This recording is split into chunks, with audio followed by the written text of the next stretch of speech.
What is up, dudes and lady dudes? Welcome back to Just Nuts, guys. Today we've got another deck profile. This time I'm looking back at Burning Abyss. The ban list came out.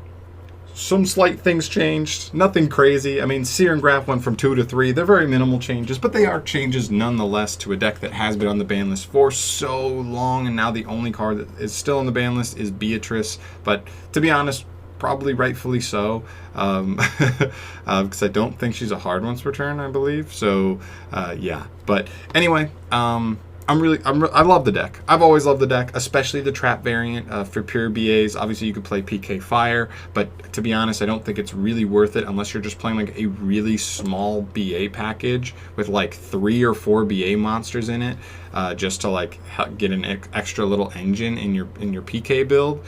So this is pure BA. I'll look at PKs and that archetype later, and we'll see if I want to put the BA engine is in there as well. But today we're just doing pure BA. I love this deck. It's such a fun deck. If you love like mid-range control-y decks, this deck is so cool. It has so much of that aspect of like you plan for next turn. You're not going all out really ever until you think you're able to like actually close out the duel, and then you just kind of keep the game close, trade these 1-for-1s, never let your opponent build up their advantage, and then eventually you out resource them and go for game by looping your Dante and Cir over and over and over again. So really fun deck to play that way.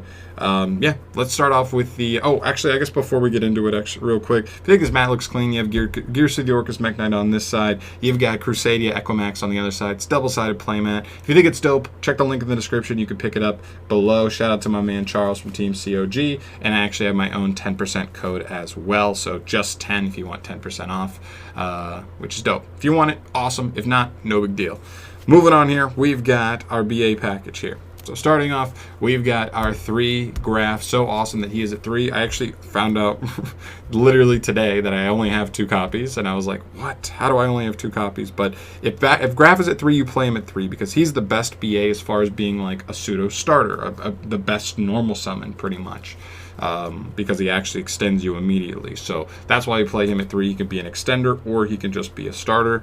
Then we have 2 copies of Cir. Cir's also very good. But I learned very quickly in testing that you don't really need more than 2 Cir. It's actually quite bricky. You don't really want to draw him because it just doesn't do anything if you don't already have stuff set up in grave. So you want to get to him later on in like turn 1 or after turn 1, but not actually at the beginning of turn 1. So just 2 of him. Then we have 2 copies of Farfa. I think with adding a copy of Graff, the first card I wanted to cut was a 3rd Farfa. 2 is fine, but you don't need 3 for sure. 2 Skarm. Really like Skarm. People jumped off Skarm for a while when this was like the OTK version of the deck, but now I think the deck has slowed down enough where like multiple Skarm's actually pretty good, where you just apply pressure to your opponent every turn by just trying to like add a tour guide, add a tour guide, add a tour guide, and then you just like keep doing that, and your opponent just feels like they're getting pushed by tour guide every turn. They feel like they have to negate it, right? Then we have the 1 Limbic and the Alec and the Barbar. These are just the utility cards at the end, the one-ofs. Limbic just helps you if you draw Graff or Cir and you want to make sure you can resolve their effects. He helps you pull them out of the deck, or out of the hand, I mean. Alec is really cool. A lot of people don't like Alec, but I'm actually a big proponent of Alec. It's just there for like particular hands when you have like something like a Fiend griefing, but also like Beatrice. So like you're gonna send probably like Farfa off of Beatrice to get that banish effect.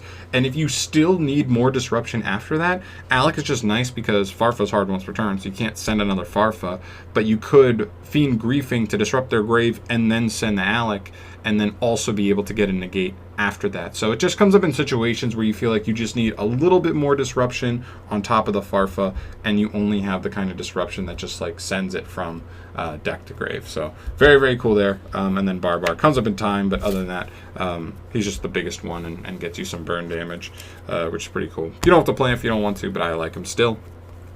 Moving on to the honorary BA monsters, I'm on 3 copies of Tour Guide from the Underworld and 1 copy of Fiendish Rhino Warrior. Unfortunately, Fiendish Rhino Warrior, man, what a fall from grace. This guy used to be the golden boy of Burning Abyss, but I think just with all the Burning Abyss cards coming off the ban list, we've got Tour Guide at 3 now, we've got Graff and Cir at 3 now. It's literally just Beatrice now. for the archetype, and that's awesome, right? So I think it's just kind of been power crept out, but he is still nice to have as a one of. Pretty much the idea here is that with Graff at 3 now, like I said, he's a pseudo normal summon. So like normal summoning Graff, like opening a hand where I have to normal summon Graff, I'm not mad about it if I have another BA in hand.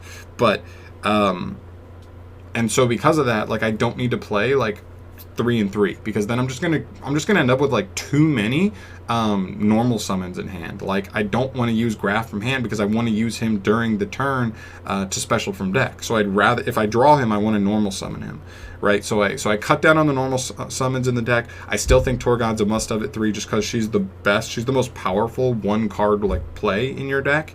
And so I think that's too good to pass up on. And then the 1 Rhino, just in case it comes up, it can be really nice sometimes to get access to there. But that is it for like the BA monsters. I guess for a newish honorary BA monster, we have Absolute King Backjack. This guy is awesome. If you don't know what he does, when he's sent to the graveyard period, you get to look at the top 3 cards of your deck and rearrange them to whatever order you want.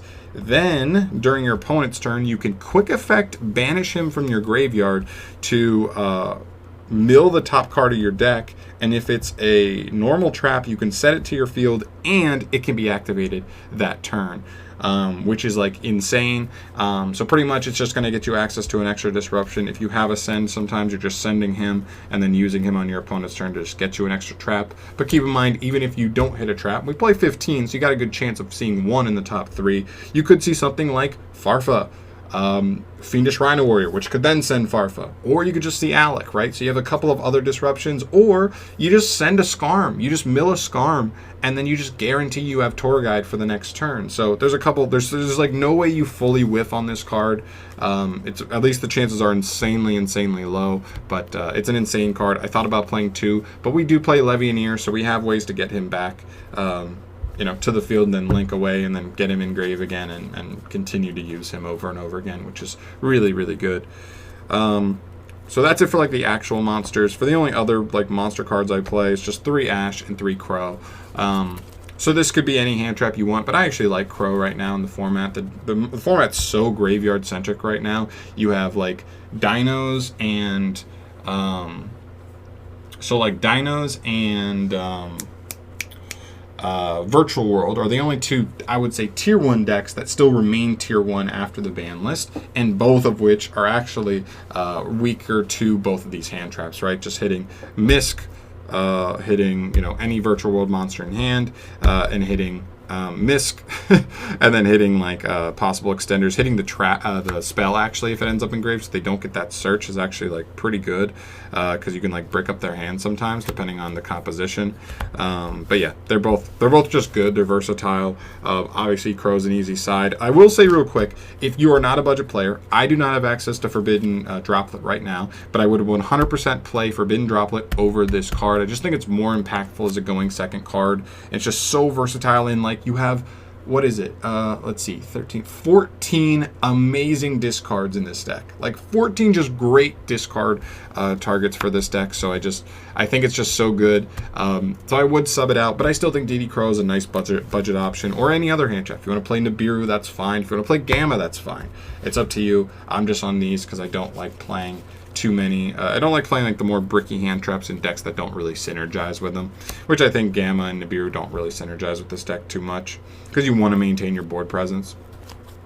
Anyway, next up we have spells. I don't play a ton. I just play Foolish Burial and Called. I still like Called. This is a slower deck, so it wants to grind over the course of turns. So one of the most annoying things is if I go normal Tour Guide later because I've added it off a Scarm, and my opponent has an Ash because we've been going back and forth. They've been drawing cards. They draw into another Ash, or they try and Ash it, and Called's not there.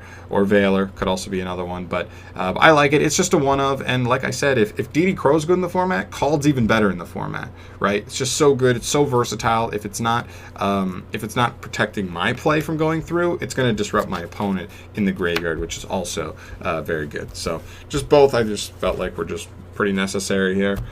And then we get into the final portion of the deck, which is just all normal traps, right? We're just, oh, my camera's doing that thing. Look at it. Ah, I hate it. Anyway, all right. So for the normal trap lineup, it'll be done in a sec. We have 3 copies of Trap Trick, 3 copies of Fiend Griefing, 3 copies of Paleozoic Dinomischus, 3 copies of Ice Dragon's Prison. I'm sorry, I hate to do the proxy here, but I'm a dumbass. I did not pick up this card when it was $8. Now it's like $40 because of buyouts, and also like justified buyouts. It's an ultra rare, which is pretty high rarity, and it's just an amazing generic trap. Highly recommend it. This deck struggles with Dragoon. This is one of the few Dragoon outs you have in your deck. Play it if you have it.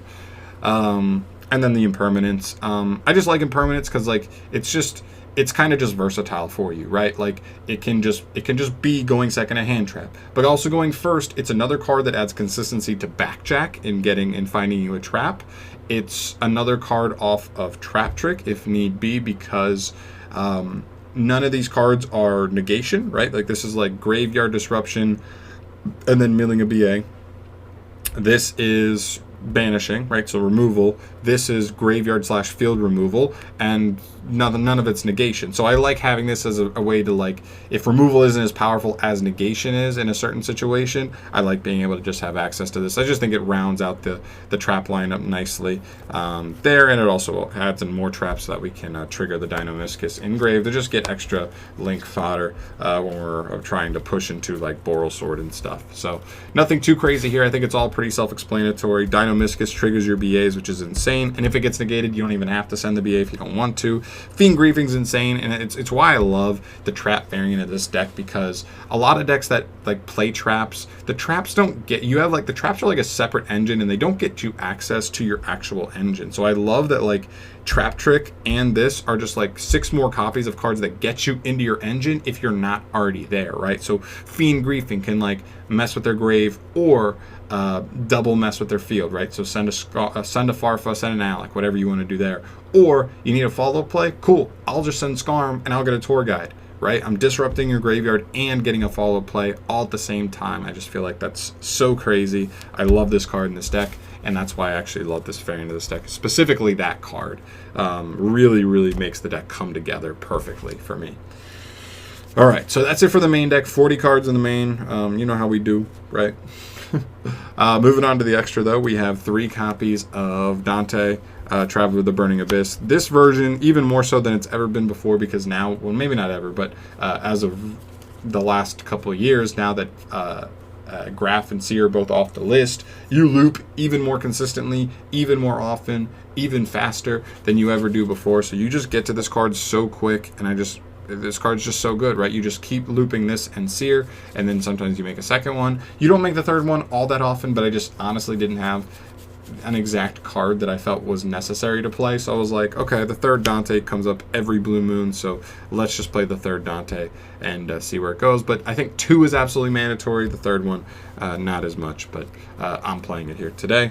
1 Leviair. This card's, I think it's a mandatory pick just because I am playing 1 Backjack. So that's like the particular option I use for this is later on in the duel, right? Just take 2 BAs into this, get the Backjack back to the field, link these off for a Nightmare, pop a card, and then we have the Backjack engrave to add extra disruption to us if we didn't have access to it. So it's good in like weird situations where you like run through all your back row and you're sitting there, you're like, I have access to monsters, but I don't have any disruption, so I'm going to just make a Leviair, get the Backjack, and that'll get me to more disruption. So, very good there. The Beatrice, not going to explain this, card's so good. It just sends anything in your deck. And then the 1 Zeus. I would almost consider playing a second Zeus, but I guess you could drop the third Dante for a second Zeus, but I only have 1 Zeus anyway, so cool. I mean, it's an out to Dragoon. This is like how you, this and like Ice Dragon's Prison are really your only outs to Dragoon, so hopefully you can bait and negate and still make this card, or bait and negate and Ice Dragon it. So yeah, that's it for the Exceeds. 1 Dante Pilgrim. Still love playing this card. I actually love its effect. Like the quick effect to discard to draw can actually be so good sometimes, like randomly, and it's just annoying. Like, you know, force your opponent out the Beatrice in a wonky way with destruction, and you just like punish them for it. I love it. Then for the links, you have one enemy or gravity controller. This is just when you have Dante, but you don't have an extender, so you can, but you still want to get that add back off Dante, so you can just summon in the extra monster zone and then link it for controller. One Cherubini. She comes up every once in a while. She honestly, it's so funny, right? Because she just doesn't even come up as much as you'd think. Because when we saw this card, we were like, this is the perfect link for BA. It puts everything together. And then like you rarely ever want to make it. It's just hilarious. IP Masquerena, absolutely mandatory. Tour Guide is the one card play that lets you end on like IP plus Beatrice, which is not a, you know, the most like insane combo in the world, but value wise, it's pretty good off one card. Then you play the Nightmares, Cerberus, Phoenix, and Unicorn. You use Unicorn the most. Sometimes you use Phoenix for back row removal, and then Cerberus is just there. Sometimes it's just there as the generic link too that sometimes you need. Whatever. So whatever could come up. And then for the higher links, we have one Topologic Trisbana and one Boral Sword Dragon.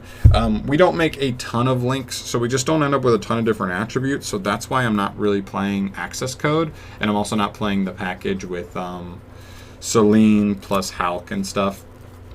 You could play it if you want to.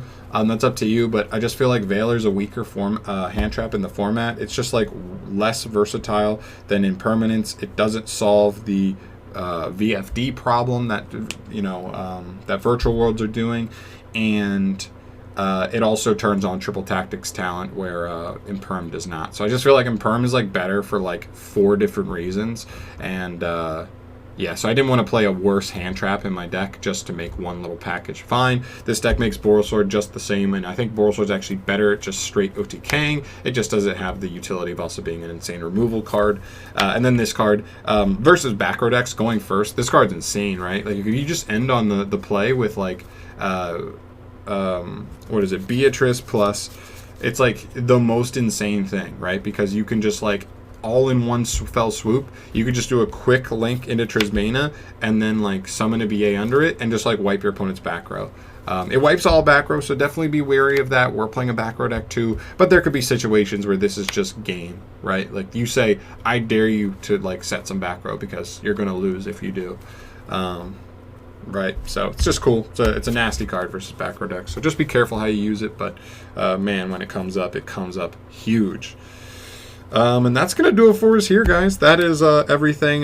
This list isn't too different from my last list. I will say that. I don't, like, you know what I mean? Like, I apologize for that, but I don't think the build really changed much. If we get, like, I don't think Warning Point is a good enough normal trap to play in this list. I just felt like the traps we have access to are so good. Like, what's power creeping? Trap Trick, Fiend Griefing, Dynamiscus, Imperm, and Ice Dragon's Prison, as far as like how they synergize with this deck, right? Like what normal trap would you even sub in for any of those at the moment? Like, I don't know if there is one, right? So I think the deck's pretty streamlined. I think it's actually a pretty good control deck. If you want to try it out, I highly recommend it if you like the more mid-ranged cool strategies where there's a lot of back and forth, a lot of interaction with you and your opponent, and you also have to do a lot of planning ahead, making sure you're keeping track of what your play is going to be next turn after you throw cards at your opponent. It's a really cool deck. I love it. But I'm going to leave it off there, guys. Let me know in the comment section down below what your thoughts are on BA. Give me some thoughts down below if you have any special tech options or whatever. I'm definitely open to suggestions. You know, I'm just one guy building one of my favorite decks. So let me know in the comment section down below any of your suggestions there. And I will catch you in the next video. Thank you so much for watching. Subscribe if you have not yet, if you want to see more deck profiles like this one in the future. And I'll catch you. Peace.